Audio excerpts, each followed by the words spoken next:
Class 8th geography में अभी तक हमने थर्ड चैप्टर पढ़ा। उसमें थर्ड चैप्टर में हमने मिनरल रिसोर्सेज और उनके डिस्ट्रीब्यूशन के बारे में बात की थी। डिस्ट्रीब्यूशन भी दो तरीके से, एक इंटरनेशनल में या वर्ल्ड मैप पे मिनरल्स के डिस्ट्रीब्यूशन कहाँ कहाँ पर है और उनके डिपॉजिट्स कहाँ कहाँ पर हैं, कौन कौन से देश, कौन से कंटिनेंट डिफरेंट टाइप के मिनरल्स में रिच हैं। और सेकंड हमने बात की इंडिया में मिनरल रिसोर्सेज जो हैं उनका डिस्ट्रीब्यूशन कैसा है, कौन से स्टेट में मिनरल ज़्यादा पाए जाते हैं, या कॉपर का डिस्ट्रीब्यूशन कौन कौन से स्टेट में है, आयरन और कौन कौन से स्टेट में पाए जाते हैं। इन सारी चीज़ों के बारे में हमने डिस्कस किया। इसके बाद जो हमारा सेकेंड टॉपिक है वो है पावर रिसोर्सेज। पावर रिसोर्सेज है जिनको हम हिंदी में ऊर्जा संसाधन भी कहते हैं। ऊर्जा संसाधन का मतलब क्या है कि हमको अपनी दैनिक जीवन में हमारे आसपास मॉडर्न टाइम में ऊर्जा की काफ़ी ज़्यादा आवश्यकता होती है। चाहे वो खाना बनाने को लेकर हो, हम खाना बनाने के लिए गैस का यूज़ करते हैं, लकड़ी का यूज़ करते हैं, आग जलाते हैं। वो सारी चीज़ें क्या हैं, ऊर्जा पे ही डिपेंड है, ऊर्जा संसाधनों पे ही डिपेंड है। सेकंड, हम चाहे हमारे जो भी ट्रांसपोर्टेशन के व्हीकल्स हैं या ट्रांसपोर्टेशन के जो भी साधन हैं वो सारी चीज़ें किस पे चलती हैं, इलेक्ट्रिसिटी पे चलती हैं या डीजल पेट्रोलियम पे चलती हैं। तो उन डीजल पेट्रोलियम इलेक्ट्रिसिटी का काम क्या है, उसको ऊर्जा प्रदान करना। उसको जब वो ऊर्जा होगी, उसमें विद्युत होगा, तभी वो सारी चीज़ें चल पाएंगी।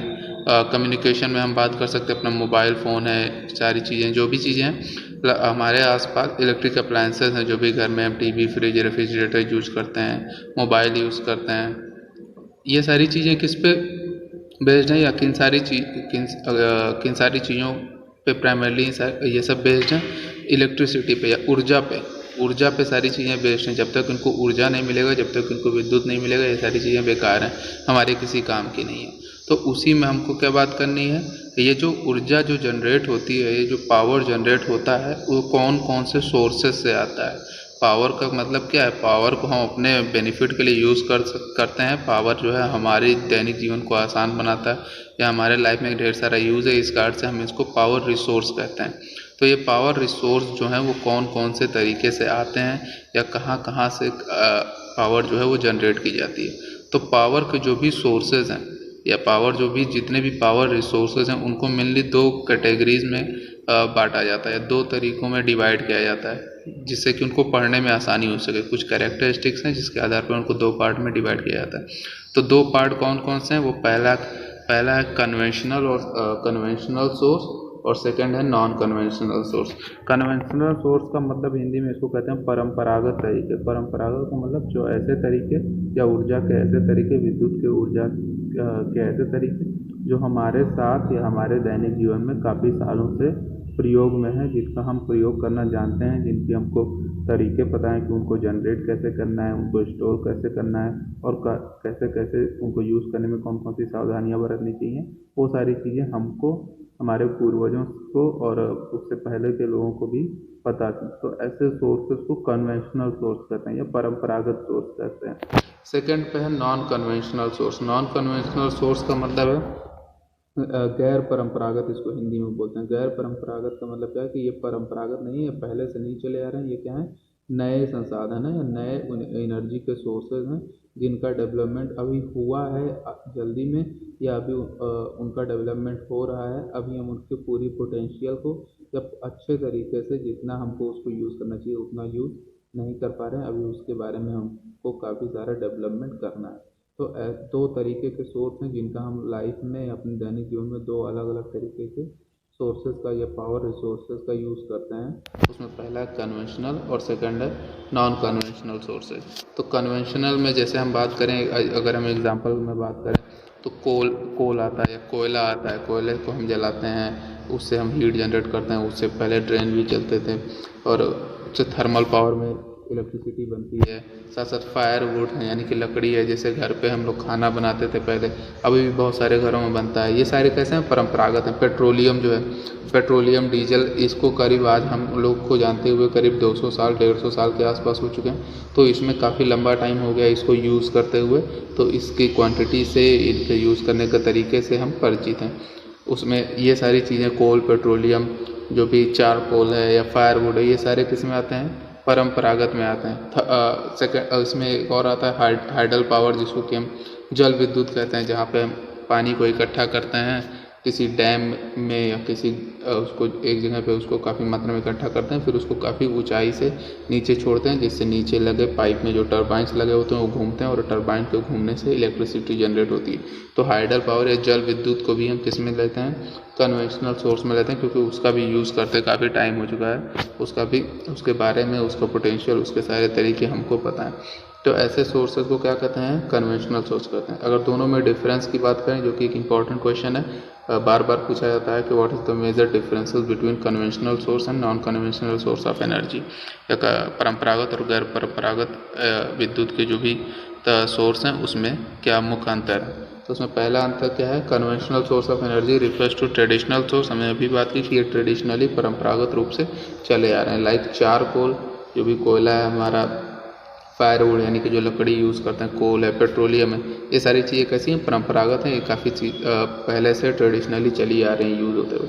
Non conventional source of energy are recently develop, यानी कि अभी जल्दी में डेवलप हुई हैं, डेवलप सोर्सेज हैं। ये कौन सी सोर्सेज हैं, जैसे सन से एनर्जी, इसको हम सोलर एनर्जी कहते हैं, विंड मिल से एनर्जी लेना, टाइड्स से, जियोथर्मल से, ये सारे जो भी सोर्सेज हैं वो कैसे हैं, नॉन कन्वेंशनल में आते हैं। सेकेंड है, the sources of energy are not renewable, मतलब कि कन्वेंशनल सोर्स में जितने भी सोर्सेज होते हैं, चाहे वो पेट्रोलियम हो, चाहे वो कोल हो, चाहे वो फायरवुड हो, ये सारे कैसे नॉन रिन्यूएबल सोर्सेज हैं। नॉन रिन्यूएबल का मतलब क्या हुआ, मेनली इसमें सारे कैसे होते हैं, नॉन रिन्यूएबल होते हैं, हाइडल पावर को छोड़कर। नॉन रिन्यूएबल का मतलब क्या है कि ऐसे संसाधन जिनकी क्वांटिटी जो है लिमिटेड है, और अगर हम उनका काफ़ी मतलब जैसे जैसे हम उनका यूज़ करते जाएंगे, उनको वो चीज़ें जो हैं वो ख़त्म हो जाएंगी, वो जल्दी रिन्यू दोबारा बन नहीं पाती, इनको बनने में लाखों करोड़ों साल लगते हैं। इस कारण से इनको हम क्या बोलते हैं, नॉन रिन्यूएबल सोर्सेज बोलते हैं। पेट्रोलियम की मात्रा जो है वो एक क्वांटिटी फिक्स्ड है और वो करोड़ों सालों में बनी है, अगर हमने उसको यूज़ करके ख़त्म कर दिया तो फिर पेट्रोलियम को दोबारा बनने में इतने साल लगेंगे, तब तक पता नहीं हम रहें, मानव प्रजाति रहे या ना रहे। नॉन कन्वेंशनल में दी सोर्सेज आर रिन्यूएबल सोर्सेज, इसमें जैसे सन, सोलर एनर्जी है, विंड एनर्जी है, तो ये सारी चीज़ें, विंड क्या है वो तो हमेशा चलती रहती है, जो सोलर एनर्जी है वो हमने पैनल लगाया है वो हमेशा बनती रहेगी, उसकी क्वांटिटी इतनी ज़्यादा है कि हम उसका 0.1% भी यूज़ नहीं कर पाते हैं, तो हम उसको चाहे जितना यूज़ करें वो कभी ख़त्म नहीं होगा, वो एग्जॉस्ट नहीं होगा, इस कारण से इसको बोलते हैं रिन्यूएबल सोर्सेज। थर्ड पे है, generation of energy is expensive. जब भी हम कोल का यूज़ करते हुए थर्मल पावर में एनर्जी जनरेट करते हैं, या वाटर का यूज़ करके हाइडल पावर में एनर्जी जनरेट करते हैं, तो इन सारी चीज़ों से जो एनर्जी का जनरेशन है वो काफ़ी एक्सपेंसिव है, इसमें काफ़ी ज़्यादा इन्वेस्टमेंट लगता है।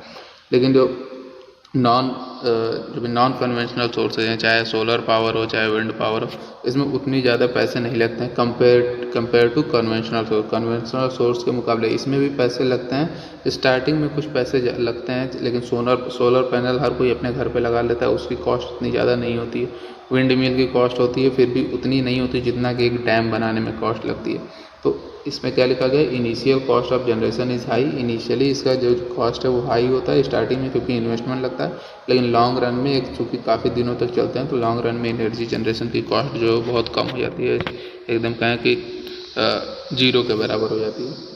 लास्ट में they causes large scale of population, क्योंकि कन्वेंशनल सोर्सेज में हम कुछ चीज़ों को बर्न करते हैं, फॉसिल फ्यूल्स को बर्न करते हैं, जिससे काफ़ी ज़्यादा मात्रा में कोल को बर्न करना, पेट्रोलियम को बर्न करना, तो उससे कई ज़्यादा हानिकारक गैसेज निकलती हैं, और वो क्या करती हैं, हमारे इन्वायरमेंट को पॉल्यूट करती हैं, यानी इन्वायरमेंट पॉल्यूशन करती हैं।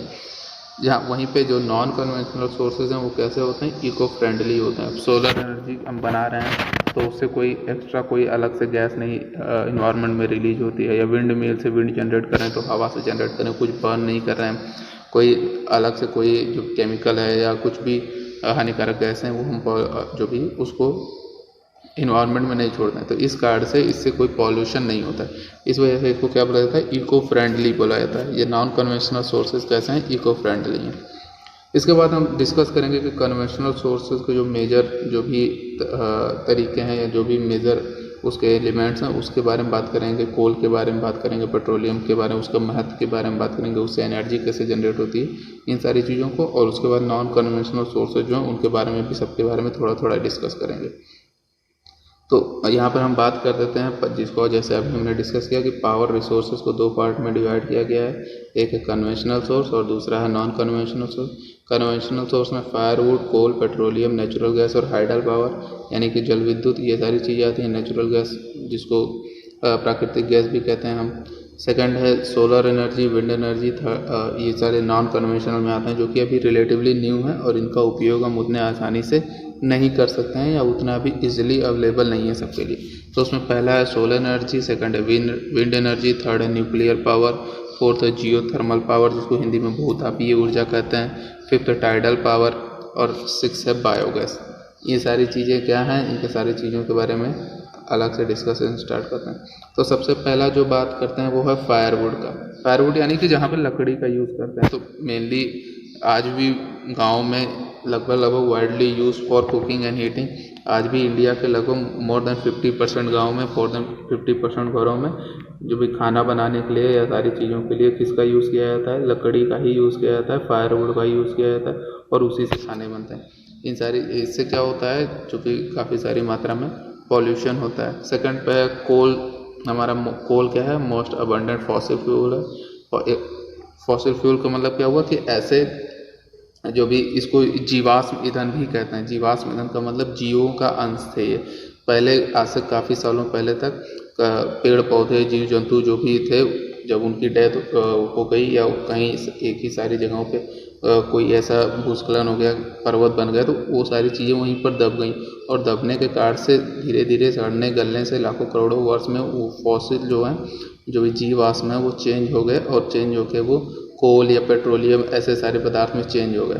तो इसको हम इस कारण से कोल, पेट्रोलियम और जो भी नेचुरल गैस, ये सारी चीज़ें कहाँ से मिलती हैं, ये सारे इन सारी चीज़ों को कंबाइन रूप से हम फॉसिल फ्यूल्स भी कहते हैं। ये जीवाश्म ईंधन है, जीवों के अंश से बने हैं, यानी कि मृत जीवों के काफ़ी ज़्यादा भंडार से, चाहे वो पेड़ पौधे हों, चाहे वो आज छोटे मोटे जीव हों, चाहे मछलियाँ हों, जो भी जीव जंतु जानवर थे वहाँ पर उनकी डेथ हुई, पेड़ पौधे दब गए और उसकी वजह से काफ़ी लाखों करोड़ों में वो गल के और धीरे धीरे करके वो इस सारे तरीके के सोर्सेज में चेंज हुए। क्योंकि ये जीवाश्म है, इसलिए जब ये बर्न होते हैं तो इससे कई सारी तरीके के केमिकल्स जो हैं वो इन्वायरमेंट में मिलती हैं और उससे अलग कई सारा तरह का पॉल्यूशन होता है, चाहे वो कार्बन डाइऑक्साइड हो, चाहे वो मीथेन हो या अलग अलग तरीके की कई सारी गैसेज रिलीज होती हैं। तो कोल के बारे में बात करते हैं। इसकी बेसिक प्रॉपर्टी क्या है कि ये पहला तो है मोस्ट अबंडेंट फॉसिल फ्यूल है, यानी कि कोल, पेट्रोलियम, नेचुरल गैस, ये सारे फॉसिल फ्यूल्स हैं, लेकिन सबसे ज़्यादा मात्रा में कौन सा फॉसिल फ्यूल पाया जाता है, उसको बोलते हैं कोल। सेकेंड है इलेक्ट्रिसिटी फ्रॉम, जब कोल से या कोयले से हम इलेक्ट्रिसिटी जनरेट करते हैं तो उससे जो एनर्जी जनरेट होती है उसको हम थर्मल एनर्जी बोलते हैं या थर्मल पावर बोलते हैं। Referred as buried sunshine. Buried sunshine का मतलब दबी हुई जो है सनशाइन है, वो दबी हुई रोशनी है हमारे लिए। जब इसका यूज़ करना हमने स्टार्ट किया, ये जो फॉसिल फ्यूल्स हमें मिले, क्योंकि ये काफ़ी लाखों करोड़ों वर्ष तक ज़मीन के अंदर दबी हुई थी, लेकिन ज़मीन के अंदर इतनी दबी होने के बावजूद भी जब हमने इसको निकाला तो हमारे लिए क्या है, एक रोशनी का काम किया इन्होंने, वरदान का काम किया, हमारे लाइफ को बहुत सारा सुविधाजनक इन्होंने बना दिया। तो इस कारण से इसको हम बरीड सनशाइन भी कहते हैं, या दबी हुई रोशनी जो है उसको जब दबी काफ़ी सालों से उसको ज़मीन में दबी रहती है, हम उसको निकालते हैं और फिर हमारे लाइफ में रोशनी आती है। तो इस कारण से इसको रिफर्ड एज बरीड सनशाइन भी रिफर किया जाता है। चाइना, यूएस, फ्रांस, जर्मनी, रसिया जो है, ये सारे इसके कोल के बड़े प्रोड्यूसर्स हैं। चाइना में, यूएसए में, जर्मनी, रसिया, फ्रांस।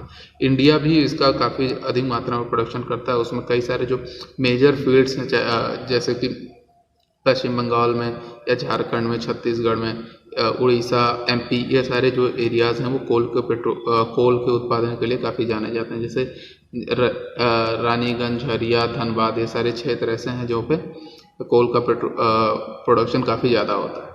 थर्ड जो है हमारा पेट्रोलियम है। Petroleum found between the layers of rocks and drill from, हमने बात की थी कि जो भी मिनरल्स हैं उसको निकाला कैसे जाता है, तो उसके 3 तरीके थे, माइनिंग, ड्रिलिंग और क्लियरिंग। तो ड्रिलिंग में हमने बात की थी कि जो काफ़ी ज़्यादा गहराई में होते हैं और लिक्विड फॉर्म में बेसिकली होते हैं, उनको निकालने के लिए हम ड्रिल का यूज़ करते हैं। तो वैसे ही पेट्रोलियम क्या है, लेयर्स, जो भी रॉक के लेयर्स हैं ज़मीन के अंदर, जो भी तह बनी हुई है पत्थरों की, उसके बीच में दबे होते हैं और वहाँ से निकालने के लिए उनको ड्रिल किया जाता है। ड्रिल, एक पाइप डाली जाती है और पाइप से उसको ड्रिल करके वहाँ से निकाला जाता है। फिर उसके बाद जो भी वहाँ से क्रूड ऑयल मिलता है उसको वो जो है प्यूरिफाई नहीं होता या काफ़ी उससे उसमें काफ़ी ज़्यादा संशोधन किया जाना रहता है, जिसके बाद हम उसका यूज़ कर सकते। तो उसके लिए उसको क्या किया जाता है, रिफाइनरीज में भेजा जाता है, जहाँ पर उस पर जो भी ज़मीन से क्रूड ऑयल निकाला गया उसको रिफाइन किया जाता है, उसमें उसको चेंजेस किया जाता है, उसको शुद्ध किया जाता है। और उस शुद्ध करने की प्रोसेस में उसमें उससे कई सारे तरीके के बाई प्रोडक्ट निकलते हैं। जैसे जो भी ऑयल हमने ज़मीन से निकाला उसमें से कुछ पार्ट जो है वो डीजल निकलता है, कुछ पार्ट्स वो पेट्रोलियम बनता है। उसी में से जो भी उसके बाई प्रोडक्ट होते हैं, जो उसके वेस्ट होते हैं, उन्हीं सारी चीज़ों से केरोसिन निकलता है, यानी कि इसको मिट्टी का तेल भी कहते हैं। वैक्स निकलता है, जिसको मोम कहते हैं। प्लास्टिक, जो भी प्लास्टिक के आइटम बने होते हैं वो सारे बहुत सारे प्लास्टिक जो है वो पेट्रोलियम के से ही निकलते हैं। लुब्रिकेंट जो हैं, कई सारे तरीके के ग्रीस हैं जो भी ऑटोमोबाइल इंडस्ट्रीज़ में यूज़ किए जाते हैं, घरों में भी यूज़ होते हैं। ये सारे क्या हैं, जो भी क्रूड ऑयल निकलता है उसी के बाई प्रोडक्ट हैं। उससे पेट्रोलियम निकाला, डीजल निकाला और भी कई सारी चीज़ें उससे निकलती हैं। इसका भी एक जो भी निक नेम है उसको बोलते हैं कॉल्ड ब्लैक गोल्ड। इसको काला सोना भी कहा जाता है, क्योंकि ये काला होता है निकालने टाइम। और लेकिन सोना क्यों कहा जाता है, क्योंकि सोना जो है उसकी वैल्यू काफ़ी ज़्यादा होती है। उसी के अनुसार साथ साथ पेट्रोलियम जो है उसकी भी वैल्यू काफ़ी ज़्यादा है। जब इसकी खोज हुई थी तो एक एनर्जी सोर्स सेक्टर में एक टाइप का रेवोल्यूशन था। ये इतनी आसानी से एनर्जी जनरेट होती है, हर कोई इसको यूज़ करके अपने घर में इलेक्ट्रिसिटी जनरेट करता है। और इसका इम्पोर्टेंस इतना ज़्यादा है, इसकी वैल्यू इतनी ज़्यादा है, इस कार्ड से इसको भी क्या कहा जाता है आज के टाइम में ब्लैक गोल्ड कहा जाता है या काला सोना कहा जाता है। उसके बाद बात करते हैं नेचुरल गैस की। प्राकृतिक गैस भी ये कहाँ पाए जाते हैं, जहाँ पे जिस एरियाज़ में पेट्रोलियम या क्रूड ऑयल का जो है वो डिपॉजिट होता है, उसी के ऊपर ये गैस जो है उसी के ऊपर, उसी कुएं में, तेल के कुएं के में ऊपर के पार्ट में गैस पाई जाती है। ये गैस भी उसी से निकलती है और उस जो गैसीय फॉर्म में पाया जाता है उसको क्या करते हैं, जब पेट्रोलियम निकालते हैं उसी के साथ साथ उस गैस को भी इकट्ठा करते हैं। और वो गैस भी क्या करती है, उस गैस में भी काफ़ी ज़्यादा इन्फ्लेमेटरी जो उसके कैरेक्टरिस्टिक्स होते हैं, और उसको भी हम एनर्जी सोर्स के रूप में यूज़ करते हैं। चाहे जो भी नेचुरल गैस है, चाहे फिर उसको CNG के रूप में यूज़ करें, चाहे LPG के रूप में यूज़ करें। घर में LPG का यूज होता है खाना बनाने के लिए। तो इसमें क्या लिखा गया है, फाउंड विथ पेट्रोलियम डिपॉजिट। जो भी पेट्रोलियम के डिपॉजिट हैं, जो भी कुएं हैं, उसी के साथ मिलती है। और साथ साथ released when crude oil brought to surface. जब हम क्रूड ऑयल को या पेट्रोलियम को निकाल कर ड्रिलिंग के माध्यम से सरफेस पे लेकर आते हैं, ऊपर लाते हैं, तो उसी के टाइम में ये नेचुरल गैस भी रिलीज होती है। तो बात क्या हुई कि जो क्षेत्र जो है वो क्रूड ऑयल के, पेट्रोलियम के प्रोडक्शन के लिए ज़्यादा, जहाँ पे पेट्रोलियम का प्रोडक्शन ज़्यादा होता है वहीं पर नेचुरल गैस का भी प्रोडक्शन होगा। तो वैसे ही, और उसके अलावा रसिया, नॉर्वे, नीदरलैंड जैसे जो भी देश हैं, इनमें भी नेचुरल गैस काफ़ी अधिक मात्रा में पाया जाता है। इंडिया में जैसलमेर, कृष्णा गोदावरी डेल्टा, जो भी कृष्णा और गोदावरी नदी है उसके बीच का जो एरिया है, उसके आसपास जो भी डेल्टा का क्षेत्र है, जो समुद्र से लगा हुआ जो क्षेत्र है, साथ साथ त्रिपुरा, ये सारे क्षेत्र इंडिया में जो है कोल के, पेट्रोलियम के लिए जाने जाते हैं। इसके बाद जो हमारा लास्ट जो है कन्वेंशनल सोर्स है वो है हाइडल पावर। हाइडल पावर का मतलब जल विद्युत ऊर्जा। जल विद्युत ऊर्जा कैसे बनती है, हम रेन वाटर को या रिवर वाटर को बीच में बांध बना के उसको रोक लेते हैं, और काफ़ी ज़्यादा मात्रा में जब वो इकट्ठा हो जाता है, काफ़ी उसमें ज़्यादा प्रेशर हो जाता है, तो वहाँ पे कई सारे गेट बने होते हैं। उन गेट्स के माध्यम से हम पानी छोड़ते हैं, और नीचे के साइड में कुछ पाइप लगे होते हैं, उसमें कई सारे तरीके के टरबाइंस लगे होते हैं। टरबाइंस का मतलब पंखे टाइप के लगे होते हैं, जिसमें जब पानी गिरता है तो वो घूमते हैं। पानी के गिरने के कारण से अगर उसके एक सिरे पे पानी गिरेगा तो वो काफ़ी अधिक तेज़ी मात्रा में घूमता है, और काफ़ी तेज़ मात्रा में घूमने से उसमें इलेक्ट्रिसिटी का जनरेशन होता है। फिर उस इलेक्ट्रिसिटी को यूज़ करते हैं और हम अपने घरों में या बाकी सारे जगहों पर उसको सप्लाई करते हैं। तो इस तरीके से जो वाटर का यूज़ करके जब एनर्जी जनरेट होती है तो उस एनर्जी को क्या बोलते हैं, हाइडल पावर बोलते हैं। और ये मेनली कैसे होता है, डैम्स के माध्यम से होता है। जब हम बांध बनाते हैं वहाँ पे पानी इकट्ठा करते हैं, और फिर पानी का, चूँकि वहाँ पे पानी ऐसा कुछ नहीं है कि पानी का कोई खपत हो रही है, पानी तो गिरा और फिर उसने ब्लेड घुमाई, फिर पानी आगे बढ़ गया। तो पानी का हम जब चाहें तब उसका खेती के लिए या सिंचाई के लिए या बाकी सारी चीज़ों के लिए, सप्लाई के लिए, इंडस्ट्रीज़ के लिए उसको यूज़ भी करते हैं। तो उसमें दोनों फ़ायदे होते हैं। पानी ने एक बार उन्होंने पानी को स्टोर किया, फिर उससे टरबाइन घुमाई, फिर पानी आगे बढ़ गया, और फिर वो चाहे उसको नहर के माध्यम से हम खेतों में सिंचाई भी कर सकते हैं। तो बांध के 2-3 अलग अलग फ़ायदे भी होते हैं। उससे कई सारी जगहों पर जहाँ खेत के लिए ज़्यादा पानी चाहिए होता है और बारिश अच्छी नहीं होती है, तो वहाँ पर बांध जो है फसलों के लिए अच्छा होता है। इसके बाद क्या है, जो भी वर्ल्ड का 1/4 ऑफ वर्ल्ड, एक चौथाई दुनिया में जितनी भी एनर्जी जनरेट होती है उसका 1/4 जो है अकेले हाइडल पावर से, या 25% अकेले हाइडल पावर से जनरेट होता है। तो ये जो 4-5 जो हमने बात की, ये सारे कैसे सोर्सेज थे, कन्वेंशनल सोर्सेज थे। इसमें हम इसके एडवांटेजेस और डिसएडवांटेजेस भी देख सकते हैं कि कन्वेंशनल सोर्सेज के एडवांटेज क्या हैं या उसके फ़ायदे क्या होते हैं और उसके डिसएडवांटेज क्या होते हैं। तो जैसे यहाँ पे लिखा है ऑयल और नेचुरल गैस दोनों के एडवांटेज क्या हैं कि ईजियर टू ट्रांसपोर्ट है। ऑयल को हम टैंकर्स में ट्रांसपोर्ट कर सकते हैं या पाइप के माध्यम से एक जगह से दूसरी जगह पर ट्रांसपोर्ट कर सकते हैं। साथ साथ वैसे ही नेचुरल गैस भी उसको भी टैंकर में या पाइपलाइन के माध्यम से एक जगह से दूसरी जगहों पर ट्रांसपोर्ट कर सकते हैं। दूसरा क्या है, बेसिक ऑफ पेट्रोकेमिकल इंडस्ट्री। दुनिया में पेट्रोकेमिकल इंडस्ट्री काफ़ी बड़ी इंडस्ट्री है जिसमें प्लास्टिक बनते हैं, जिसमें डीजल पेट्रोल बनते हैं, जिसमें वैक्स बनते हैं या ढेर सारे तरीके के बाई प्रोडक्ट बनते हैं। तो वो सारे इंडस्ट्री चलेगी कैसे, जब तक हमारे पास क्रूड ऑयल नहीं होगा। जब हम क्रूड ऑयल निकालेंगे तभी वो पेट्रोकेमिकल जो है इंडस्ट्री चल पाएगी। दूसरा नेचुरल गैस में बात करें कि ये cleaner than oil and natural gas क्या होता है, चूँकि गैसीय फॉर्म में होता है तो जब इसको हम बर्न करते हैं तो लगभग पूरी तरीके से बर्न हो जाता है, जिसके कारण से ये ऑयल के मुकाबले कम पॉल्यूशन फैलाता है। ऑयल क्या होता है, वो बर्न होता है तो उससे ढेर सारे अलग अलग तरीके के गैसेज निकलते हैं। नेचुरल गैस भी बर्न होता है तो उससे भी कुछ मात्रा में गैसेज निकलती हैं, लेकिन उतनी नहीं निकलती हैं जितनी कि ऑयल से निकलती हैं। साथ साथ ये क्या है, चीपर देन ऑयल, ऑयल से चीप होता है। इसको ट्रांसपोर्ट करना, इसको निकालना, में ज़्यादा कोई मेहनत करनी नहीं पड़ती है, तो इस कारण से इसकी जो प्राइसेज हैं वो काफ़ी कम होती है। लेकिन इन दोनों के डिसएडवांटेज क्या हैं, depletion of oxygen due to oil spillage and gas leakage. जब उसका ट्रांसपोर्ट करते हैं या गैस का हम लीकेज हो जाता है किसी तरीके से, ऑयल को हम कंटेनर्स पे लाद के समुद्री रास्ते लेकर आते हैं तो कई सारी बार ऑयल जो है वो स्पिल हो जाता है या टैंकर जो है वो फट जाते हैं या कई ऐसी तरीके हो जाता है जिससे ऑयल जो है पूरे समुद्री सतह पे फैल जाता है। जिससे जब वहाँ पर फैल जाता है तो फिर अंदर जो है उस पानी के नीचे जो भी जानवर रहते हैं उनको ऑक्सीजन की अवेलेबिलिटी कम हो जाती है और उसके कारण से उनका लाइफ पर इफेक्ट होता है। यही बात चाहे अगर ये बाहर भी हो, गैस जो अगर आसपास हमारे घर में कहीं वो LPG लीक हो जाए या सारी चीज़ें हो जाए तो इसकी वजह से ऑक्सीजन की अवेलेबिलिटी कम हो जाती है और अलग अलग इफेक्ट पड़ते हैं, तो ऑक्सीजन का डिप्लीशन होता है। इसके साथ इससे जो भी हानिकारक गैसेस निकलती हैं वो ऊपर जाती हैं, हमारे इन्वायरमेंट को नुकसान पहुंचाती हैं। साथ साथ उसके ऊपर जो ओजोन लेयर है, हमारी एक लेयर बनी हुई है जो हमारे अर्थ को सन से आने वाली अल्ट्रावायलेट रेज और खतरनाक किरणों से बचाती है, उस ओजोन लेयर का भी डिप्लीशन करते हैं।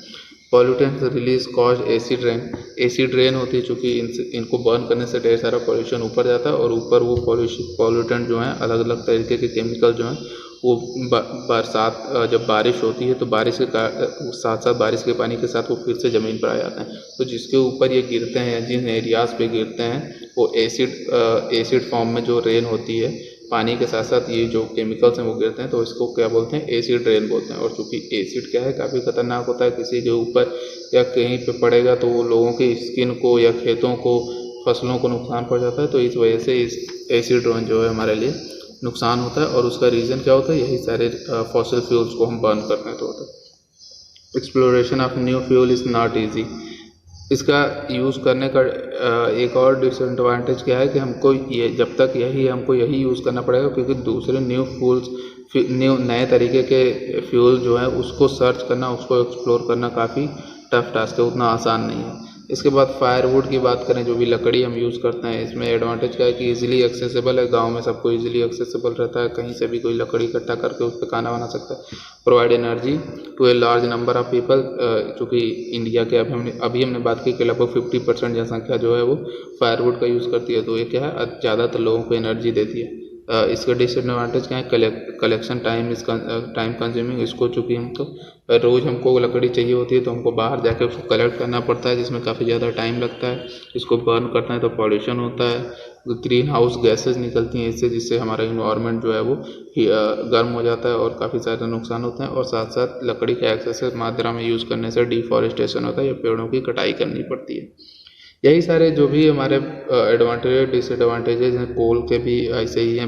हाइडल पावर में बात करें तो इसका एडवांटेज क्या है बाकी सारे के मुकाबले कि इससे पॉल्यूशन नहीं होता, केवल वाटर का से हमने टरबाइन घुमाया और टरबाइन से एनर्जी जनरेट होती है, उसको स्टोर करके यूज़ करते हैं। तो इससे कोई हानिकारक गैस या कुछ रिलीज नहीं होता है। साथ साथ जब हमने डैम बनाया तो उसके पानी का यूज़ करके हम इरिगेशन भी कर सकते हैं, सिंचाई भी कर सकते हैं, उसमें फिशिंग कर सकते हैं, मछली पालन कर सकते हैं। और एक बार डैम बनाने में खर्चा लगता है, लेकिन उसके बाद ये काफ़ी सालों तक 100 साल 50 साल तक चलते हैं। तो जब बाद में क्या है, इसकी प्राइस जो है वो काफ़ी कम हो जाती है, या कॉस्ट एनर्जी जनरेशन की काफ़ी चीप हो जाती है, सस्ती हो जाती है। लेकिन डिसएडवांटेज क्या है कि जब भी हमको डैम बनाना होगा तो डैम बनाने में काफ़ी ज़्यादा बड़े एरियाज़ की ज़रूरत होती है, हज़ारों एकड़ ज़मीन चाहिए होती है। तो जब सरकार किसी एरिया में डैम बनाने की घोषणा करती है तो उसके आसपास रहने वाले कई सारे गाँव के डूबने का खतरा होता है कि जब पानी इकट्ठा होगा तो लोगों के घर डूब जाएंगे। तो इसकी वजह से लोगों का जो है डिस्प्लेसमेंट होता है। अब वहाँ लोगों का एक जगह से रहना हट के वो दूसरी जगह उनको रहना पड़ता है नई परिस्थिति में, तो इसके कारण से उनको कई सारे नुकसान होते हैं। इसके अलावा बाकी सारी चीज़ें जो हैं कि एक्सपेंसिव है, चूँकि अभी हमने बात की कि इसको स्टार्टिंग में बनाने में लगाने में काफ़ी ज़्यादा पैसा लगता है, लेकिन बाद में ये सस्ते हो जाते हैं। तो चूँकि इसको बनाने में लाखों करोड़ों रुपए अरबों रुपए लगते हैं, तो इस कारण से जो भी चीज़ें हैं ये काफ़ी एक्सपेंसिव होती हैं। इसके बाद बात करें ये जो भी डायग्राम है, ये किसके डायग्राम है, ये डैम के डायग्राम है। देख सकते हैं हम कि हमने पानी एक तरफ इकट्ठा किया है, उस पर फिर एक तरफ हमने पानी इकट्ठा किया है, फिर वो पानी काफ़ी प्रेशर से नीचे गिराते हैं। यहाँ पर कुछ टरबाइंस लगे होंगे, यहाँ इस एरिया में कहीं टरबाइन लगे होंगे और उसकी वजह से एनर्जी जो है वो जनरेट होती है। इसके बाद हम आते हैं नॉन कन्वेंशनल सोर्सेज पे। नॉन कन्वेंशनल सोर्सेज में टोटल 6 तरीके के सोर्स डिस्कस किए गए हैं। पहला है सोलर एनर्जी। सोलर एनर्जी में क्या करते हैं, हम सोलर सेल लगाते हैं, सोलर पैनल लगाते हैं, और जब सन की रेज़ उस पर पड़ती हैं तो उसकी वजह से सन के रेज़ को यूज़ करते हुए उसमें एनर्जी जनरेट होती है, और फिर उस एनर्जी को हम स्टोर करके सोलर सेल्स जो एनर्जी जनरेट होती है उसको स्टोर करते हैं और अपने घर में या अपने यूज़ के लिए उसका काम में लेते हैं। तो ये कैसा एनर्जी सोर्स है, ये नॉन कन्वेंशनल है, इसका अभी उतना व्यापक पैमाने में यूज़ नहीं होता है, और साथ साथ ये सारे पूरे दुनिया के लिए उतना सूटेबल भी नहीं है। ऐसे एरियाज़ में जो ट्रॉपिकल एरियाज़ हैं या भूमध्य रेखा के आसपास के जो क्षेत्र हैं जहाँ पर सन की रोशनी जो है वो सालों भर पड़ती है, उनके लिए ज़्यादा यूज़ है। ऐसे एरियाज़ या हम अगर ध्रुवीय क्षेत्र पर जाएँ जहाँ पर सूरज की रोशनी उतनी अच्छी नहीं आती, तो वहाँ पर उसका उतना सोलर एनर्जी का उतना यूज़ नहीं है। सेकंड जो है हमारा वो है विंड मिल। विंड मिल में भी चीज़ें होती हैं। हम ऐसे एरियाज़ में या ऐसे क्षेत्र जहाँ पर कॉन्स्टेंटली हवा चलती है अच्छी स्पीड में, वहाँ पर ये विंड मिल लगाते हैं। उसमें ब्लेड्स होती हैं और जब हवा उस पर चलती है तो वो घूमती है, और उसके घूमने के कारण से जो अंदर टरबाइन लगा होता है वहाँ पर भी एक टरबाइन घूमता है, और उस टरबाइन के घूमने से मैग्नेटिक फील्ड के क्रिएट होने से इलेक्ट्रिसिटी जनरेट होती है, जिसके इलेक्ट्रिसिटी को हम यूज़ करते हैं। थर्ड पे हमारा न्यूक्लियर पावर प्लांट है। न्यूक्लियर पावर प्लांट में क्या होता है, जो रेडियो एक्टिव जो एलिमेंट्स होते हैं जैसे यूरेनियम हो गया या थोरियम हो गया, ढेर सारे रेडियो एक्टिव एलिमेंट्स होते हैं, और इसको हम इस पावर प्लांट्स में यूज़ करते हैं। इसमें न्यूक्लियर फिज़न की एक्टिविटी होती है। न्यूक्लियर फिज़न से होने से जो भी पार्टिकल्स के एटम्स होते हैं उनके बीच में एनर्जी स्टोर होती है, और उस एनर्जी को रिलीज़ करके उस एनर्जी का हम अपने इलेक्ट्रिसिटी जनरेशन में यूज़ करते हैं। तो उसको कैसा सोर्स बोलते हैं, न्यूक्लियर पावर एनर्जी बोलते हैं। इसमें मेनली यूरेनियम और थोरियम का यूज़ होता है। यूरेनियम जो है इंडिया में राजस्थान के क्षेत्र में पाया जाता है। थोरियम केरल के जो भी समुद्री तट हैं उसमें एक तरीके की रेत पाई जाती है जिसको मोनाजाइट रेत बोलते हैं। तो उसमें थोरियम जो है काफ़ी ज़्यादा मात्रा में मिलता है, उसका यूज़ करते हैं और फिर उससे हम एनर्जी जनरेट कर सकते हैं। उसके बाद है जियोथर्मल एनर्जी। जियोथर्मल एनर्जी में मेनली होता क्या, जैसे जैसे हम अर्थ के नीचे जाते हैं उसमें क्या होता है, नीचे जो है वो हीट बढ़ती जाती है, गर्मी बढ़ती जाती है, क्योंकि नीचे एक ऐसी लेयर है जिसमें ढेर सारी मात्रा में जो मैग्मा भरा हुआ है, काफ़ी दहकता हुआ गर्म पदार्थ होता है, वो कभी कभार अर्थ पे निकलता है, तो जो हम ज्वालामुखी विस्फोट कहते हैं। तो जो मैग्मा होता है उसकी वजह से अगर उसके ऊपर सतह पे कोई पानी या कुछ इकट्ठा होता है तो पानी जो है वो इतना गर्म हो जाता है कि वो वाष्प में चेंज हो जाता है या हीट में चेंज हो जाता है। तो उस हीट को अगर हम कहीं सारा कोई ऐसा सोर्स बना लें जिससे वो जो जल वाष्प है, वो जो हीट है, वो अगर हम उसको निकालें और उसको निकाल के फिर हम यहाँ पर क्या करें, उस हीट का यूज़ करके हम इलेक्ट्रिसिटी जनरेट कर सकते हैं। तो ऐसी जो इलेक्ट्रिसिटी जनरेट होती है उसको जियोथर्मल एनर्जी बोलते हैं। यहाँ ये एक जियोथर्मल एनर्जी का प्लांट है। इसमें क्या किया गया है, ये वाटर रिजर्वायर है, ये प्लेट, ये ऐसी लेयर है जहाँ पर मैग्मा है जो कि काफ़ी गर्म मैग्मा है, और ये है वाटर हमारा। तो यहाँ से हम ठंडा वाटर सप्लाई करते हैं। ये वाटर जो है मैग्मा की वजह से काफ़ी गर्म होता है और फिर उससे जलवाष्प निकलता है, उसको निकाल के पाइप के माध्यम से उसको यहाँ पे स्टोर कर सकते हैं और इससे इलेक्ट्रिसिटी जनरेट करके यहाँ पर उसका यूज़ कर सकते हैं। तो ऐसे प्लांट्स को क्या बोलते हैं, जियोथर्मल एनर्जी के प्लांट्स हैं ये। और इसमें क्या कहता है, भूमि के अंदर की जो तापीय ऊर्जा है, या हिंदी में उसको भूतापीय ऊर्जा भी कहते हैं, ज़मीन के अंदर जो ऊर्जा है उसका हम यूज़ कर सकते हैं। इसके बाद जो हमारा वो है टाइडल एनर्जी। टाइड्स क्या होती हैं, जब हम कभी समुद्र के आसपास जाएंगे तो समुद्र में देखेंगे कि समुद्र में काफ़ी ऊंची ऊंची लहरें उठती हैं। तो एक ये लहरें क्यों उठती हैं, उसके अपना एक अलग तरीके का साइंस है। जो भी सन, और चूँकि हमारी पृथ्वी के पास जो है एक है चंद्रमा, सबके अंदर कुछ ना कुछ ग्रेविटेशनल पावर होती है। तो चंद्रमा के अंदर भी, जैसे हमारे पृथ्वी के अंदर एक ग्रेविटेशनल पावर है, वैसे ही चंद्रमा के पास और सन के पास अपनी ग्रेविटेशनल पावर है। तो चंद्रमा और सन जो है वो क्या करते हैं, जो हमारा अर्थ पे जो चूँकि 70% के आसपास वाटर का ही एरिया है, तो उस वाटर पे जब भी चंद्रमा का या सन का जो ग्रेविटेशनल फोर्स लगता है तो वो वाटर को ऊपर खींचते हैं, और जैसे ही वो ग्रेविटेशनल फोर्स थोड़ा सा धीरे होता है तो वो वाटर जो है वो नीचे आता है। और चूँकि वाटर ऊपर और नीचे आता है तो जो समुद्र की जो सतह होती है वहाँ पर पानी काफ़ी तेज़ी से ऊपर नीचे होता है। तो इसमें टाइडल एनर्जी में क्या करते हैं, इसको बोलते हैं टाइड। ये जो प्रक्रिया होती है इसमें पानी सतह पर ऊपर चढ़ता है, फिर सतह से नीचे जाता है। हिंदी में इसको ज्वार बोलते हैं। ज्वार, जब पानी ऊपर आता है तो उसको ज्वार बोलते हैं, और जब पानी दोबारा नीचे जाता है तो उसको भाटा बोलते हैं।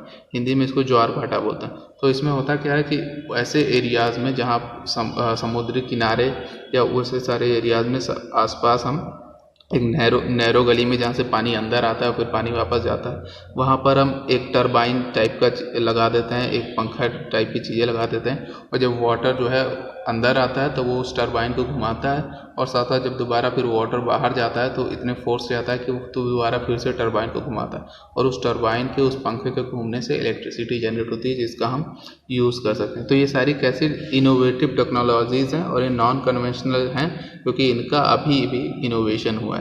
सबसे लास्ट में है बायोगैस का प्लांट। बायोगैस में हम करते क्या है कि जो भी काऊ डंग है या घर के जो वेस्ट मटेरियल्स हैं, इन सारी चीज़ों को एक प्लांट में एक जगह पे इकट्ठा करते हैं, फिर इनको सड़ने देते हैं, और काफ़ी दिनों तक इनको सड़ जाने से, इनके सड़ने से एक गैस निकलती है जिसको हम मीथेन कहते हैं।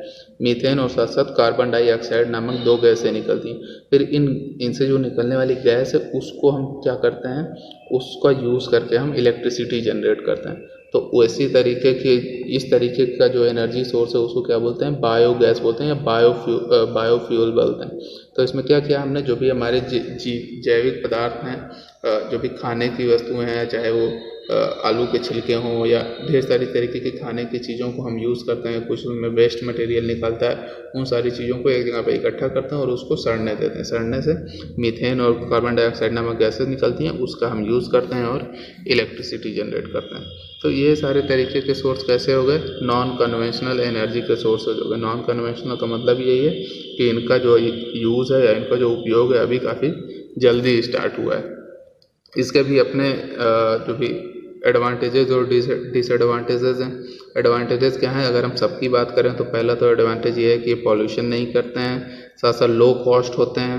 मेनली ज़्यादातर न्यूक्लियर पावर प्लांट और विंड मिल को छोड़ दें तो बाकी सारे कैसे हैं, लो कॉस्ट हैं। सोलर पैनल को हम घर पे लगा सकते हैं, बायोगैस प्लांट को अपने घर पे लगा सकते हैं, जियोथर्मल को अपने घर पे लगा सकते हैं। लेकिन एक बात क्या है कि ये टेक्निकली काफ़ी एडवांस है, तो इसमें काफ़ी ज़्यादा मात्रा में टेक्नोलॉजी लगती है। साथ साथ इससे कोई पॉल्यूशन नहीं होता है, सेफ भी है और क्लीन भी है, इन्वायरमेंट को कोई पॉल्यूशन नहीं होता है। लेकिन इसके कुछ डिसएडवांटेजेस भी हैं, जैसे नॉइज़ पॉल्यूशन विंड एनर्जी क्या करती है, नॉइज़ पॉल्यूशन करती है। काफ़ी विंड एनर्जी काफ़ी जो है वो एक्सपेंसिव होती है। सोलर एनर्जी भी प्राइमरली रूप से काफ़ी एक्सपेंसिव होती है। साथ साथ जो टाइडल एनर्जी है वो आसपास के जो वाइल्ड लाइफ के जो हैबिटेट्स हैं, जैसे जब भी हम समुद्र के किनारे इस टाइडल एनर्जी के प्लांट्स लगाएंगे तो उसमें काफ़ी ज़्यादा टेक्नोलॉजी और काफ़ी ज़्यादा एरिया कवर होता है। तो जिसकी वजह से जब भी जो भी वाइल्ड लाइफ है, अगर समुद्री जीव भी पानी के साथ आते हैं तो उस टाइडल जो एनर्जी का जो भी सेटअप है उसमें फंस के उनको काफ़ी ज़्यादा नुकसान होता है। इसके अलावा जैसे न्यूक्लियर एनर्जी है, तो न्यूक्लियर एनर्जी में खतरा ये रहता है कि चूँकि इसमें रेडियो एक्टिव जो है तत्व यूज़ होते हैं, रेडियो एक्टिव चीज़ें यूज़ होती हैं, तो अगर ये चीज़ें कहीं बाहर एक्सपोज हो जाए या इसमें कोई लीकेज हो जाए तो आसपास रहने वाले लोगों पर काफ़ी खतरा होता है। ऐसे कई सारे एक्सीडेंट हो भी चुके हैं। बायोगैस क्या है? एक ही जो भी नॉन कन्वेंशनल सोर्स में एक ऐसा सोर्स है जो कि इन्वायरमेंट को पॉल्यूशन करता है या ग्रीन हाउस गैसेस जनरेट करता है, वो है बायोगैस का प्लांट। इसके बाद जियोथर्मल एनर्जी है। इसका डिसएडवांटेज क्या है? Located far away from cities and so costly to transport the energy, जो कि आप जियोथर्मल प्लांट को कहीं ऐसे एरियाज़ में ही लगाना पड़ेगा जो कि सिटीज़ से या जहाँ पर लोग रहते हैं उससे काफ़ी दूर हो, क्योंकि अगर इसमें कोई नुकसान हुआ तो काफ़ी ज़्यादा जनसंख्या पर नुकसान होगा। तो इस वजह से इससे जो एनर्जी जनरेट होती है उसको ट्रांसपोर्ट करने में और लेकर आने में काफ़ी टाइम लगता है। तो ये हो गया हमारे जितने भी एनर्जी के सोर्सेज थे या पावर रिसोर्सेज थे। पावर सोर्सेज में हमने दो तरीके की बात की, पहला था कन्वेंशनल और दूसरा था नॉन कन्वेंशनल। कन्वेंशनल में जो भी चीज़ें थी उन पे हमने डिस्कस किया और नॉन कन्वेंशनल चीज़ों पे भी डिस्कस किया।